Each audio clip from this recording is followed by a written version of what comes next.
Title: The Verdant Air. Chapter 1. The Heart of Valacorazon.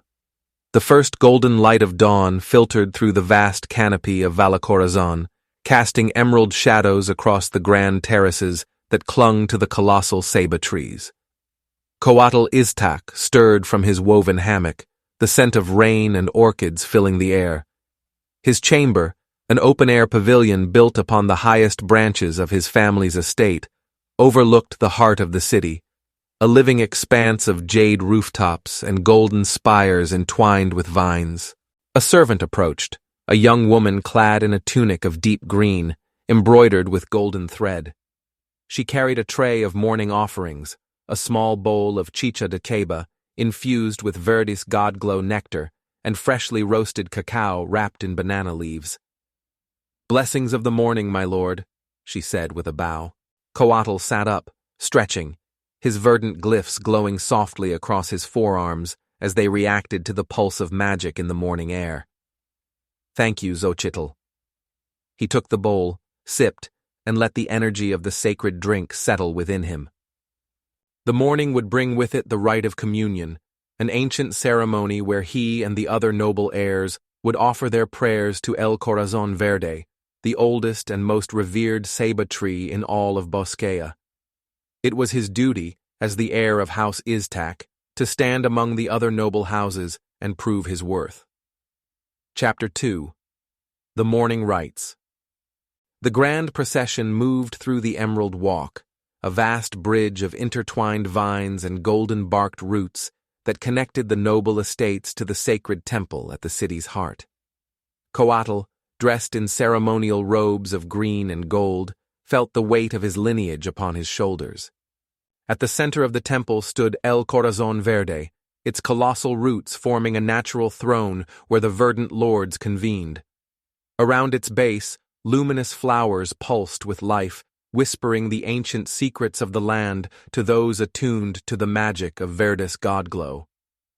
Coatl knelt beside the other noble heirs, his right hand pressed against the tree's bark.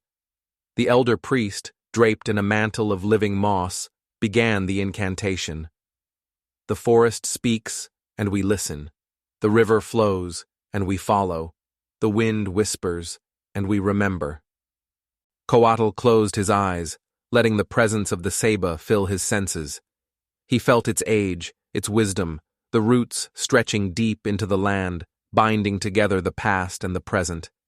He inhaled deeply, his verdant glyphs pulsing in sync with the tree's energy. The rite was meant to be a moment of reflection, but for Coatl, it was something more. It was a reminder of the expectations placed upon him. One day, he would take his place among the verdant lords, tasked with safeguarding Bosquea's future. But was he truly ready? Chapter 3. Courtly Lessons and Jungle Diplomacy. After the ceremony, Coatl returned to his family's estate, where his father, Lord Coatl Iztac, awaited him in the Hall of Verdant Thrones. The chamber was carved from ancient tree trunks, with golden inlays depicting the stories of their ancestors. "You did well today, my son," his father said, his deep voice as steady as the land itself. "But reverence is not enough. You must master the art of ruling, for the jungle does not bow to weak hands." Coatl sat before his father, listening as he was taught the intricacies of jungle diplomacy. The noble houses of Valacorazon were not the only rulers of Bosquea. There were also the wild seers, the river tribes, and the elders of the deep canopy. Understanding their ways, their needs, and their laws was crucial. As the lesson ended, his father placed a jade-etched scroll in front of him. "A delegation arrives tomorrow from the Clouded Serpent tribe. You will be present." Coatl nodded, though his heart yearned for something beyond these walls.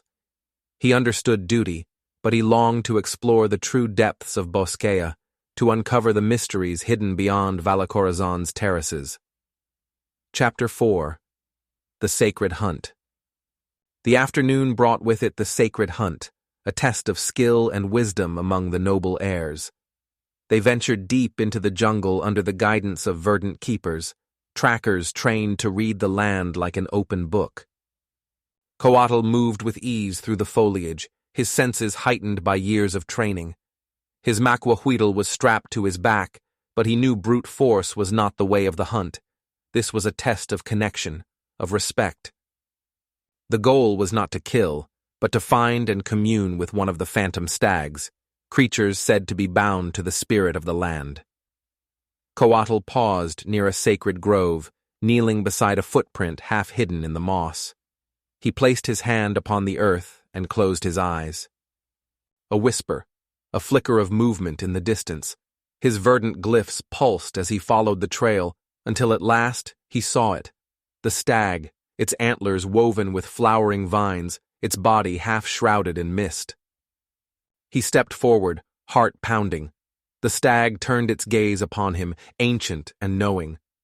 Coatl did not reach for his weapon. Instead, he lowered himself in reverence, placing a hand over his heart. The moment stretched, the jungle holding its breath. Then, the stag vanished like mist upon the wind, leaving behind a single glowing petal, a mark of recognition. He had passed the test. Chapter 5. The Uprising of the Jade Claw. Days later, a political fracture shook Valakhorazan. The Jade Claw, a radical faction of nobles, claimed that the verdant lords were corrupt, using the power of Verdus Godglow to hoard the land's magic for themselves. They demanded that all noble rule be dismantled and the power of the Saba trees be shared with every citizen. When the council rejected their demands, violence erupted. The Jade Claw assassinated 2 noble envoys, and the sacred temple of El Corazon Verde was set ablaze. In the chaos, Coatl found himself in the center of the fight. He unleashed the power of Verdus Godglow, summoning vines that burst from the earth, entangling his enemies. Thorned roots coiled around rebels, pulling them to the ground as Coatl fought, his maquahuitl flashing with green energy. The battle raged through the terraces, but Coatl's mastery over the jungle was undeniable. His will merged with the land, and soon the rebels were subdued, bound in living prisons of enchanted roots. The city was saved, but at a cost. The fragile peace of Valakhorazan had been broken. Coatl stood victorious, but he knew that this was only the beginning. Title: The Uprising of the Jade Claw. Chapter 6. A Fractured Peace. The air in Valakhorazan grew heavy with tension. The golden terraces, once bathed in tranquility, now held whispers of dissent. The Jade Claw, a radical faction of disillusioned nobles and warriors, had begun to challenge the verdant lords. They claimed that the rulers of Bosquea hoarded the power of Verdus Godglow, denying its magic to the common people. What started as murmured protests had evolved into something more dangerous, an open call for rebellion. Coatl Iztac had heard of the Jade Claw's grievances before. They saw the power of the Saba trees not as something to be revered and protected, but as a gift meant for all. Their leader, Tequani Silak, a former noble turned dissenter, had gained a following among artisans, warriors, and even minor noble houses who believed change was necessary. But diplomacy had failed. When the verdant lords refused to relinquish their ancestral duty, the Jade Claw struck first. The sacred temple of El Corazon Verde was set aflame, its blessed vines burning under a sky of smoke. 2 noble envoys sent to negotiate were assassinated in the streets. The city erupted into chaos, and Valakhorazan teetered on the edge of war. Chapter 7. The Call to Battle. Coatl stood in the Hall of Verdant Thrones, his father and the other lords debating how to respond. Some called for retribution, others for restraint, but Coatl knew that this was no longer a matter of words. The Jade Claw was coming, and they would not stop until they had shattered the verdant lord's rule. "The land will decide," Coatl said finally, stepping forward.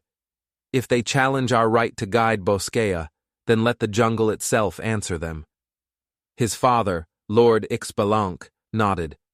"Then you will stand as our champion." Word spread swiftly. The Jade Claw marched toward the central terraces, their warriors armored in woven bark and obsidian, wielding weapons etched with stolen Verdus runes. They believed themselves ready to overthrow the ruling order. But Coatl knew that no warrior could truly stand against the will of the land. Chapter 8. The Wrath of the Wilds. As the rebels stormed the terraces, Coatl stepped forward to meet them, his verdant glyphs igniting with pulsing green light.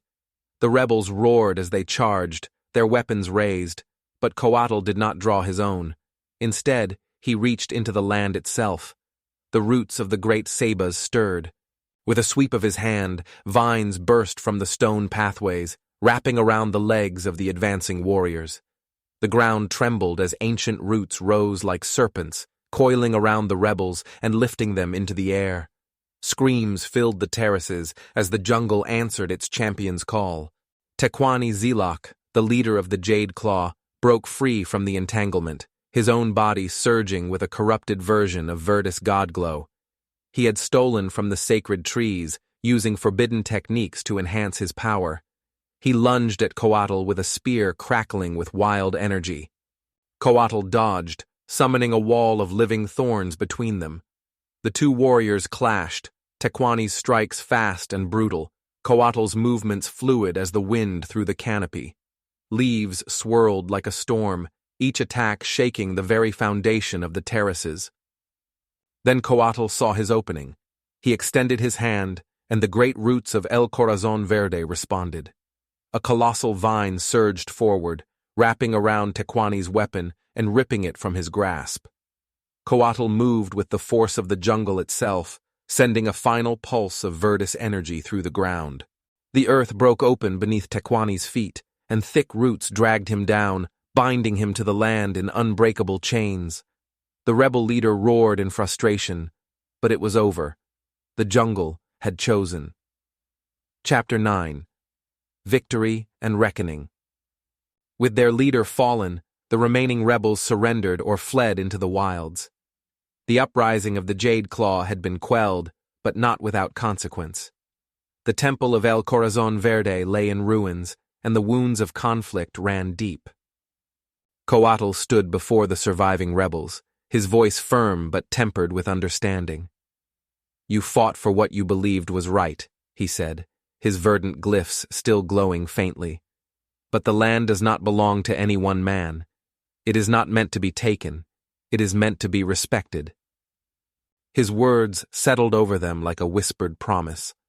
Some rebels bowed their heads in shame, while others looked at him with newfound understanding. Change would come to Bosquea, but not through war. As the first light of dawn crept over the terraces, Coatl turned to his father, his heart still beating with the pulse of the jungle. He had won the battle, but he knew that the future of Valacorazon was now more uncertain than ever. For in the heart of every forest, there is always a shadow waiting to rise again.